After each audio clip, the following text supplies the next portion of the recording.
Assalaamu calaykum asxaabta sharafta leh. Waxaan halkan ku soo bandhigaynaa 5 qaab oo aad timahaada uga ilaalin kartid qalalka amaba inay timahaadu ka daataan. Timaha qalalan waxay u baahan yihiin daryeel gaar ah si loo ilaaliyo caafimaadka iyo quruxda timaha. Waa inaan doorannaa habka ugu habboon. Waxaa kaa caawinaya fiidiyowgan. Waxaa halkan ku soo bandhigi doonaa 5 qaab oo lagu ilaaliyo quruxda timaha. Ku soo dhawaada. Qaababka faa'iidada leh ee looga fogaan karo qalalka timaha. 1.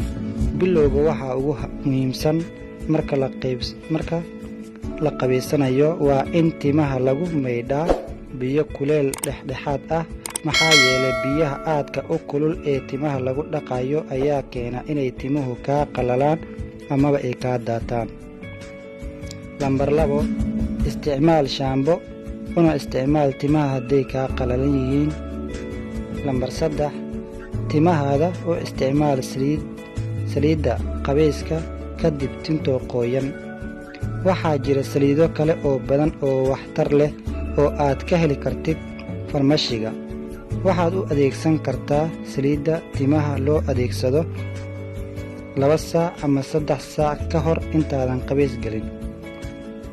Waxaa jira mashiin kuu sahlaya timaha qalalan inaad u adeegsatid. Lambar 5. Waxaad isku daraysaa ama isku laaqaysaa ukun, malab iyo saliid saytuun. Ukunta waxay timaha siisaa qoyaan iyo dhaldhalaal.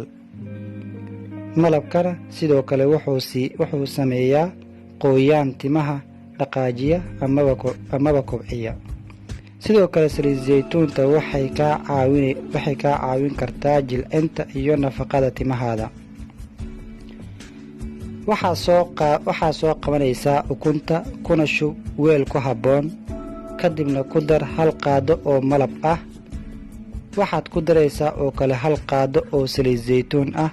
Kadib isku qas si aad u heshid kareen jilicsan oo marso timahaada. Kadib waxaad sugtaa muddo 30 daqiiqo ah. Intaas kadib waxaad ku maydhaa biyo iyo shaambo. Insha Allah timahaada isbedel ayaad ku arki doontaa, waliba isbedel muuqda haddii aad tilmaamahan aad si toos aad u qaadato. Insha Allah khayr badanna waad la kulmi doontaan.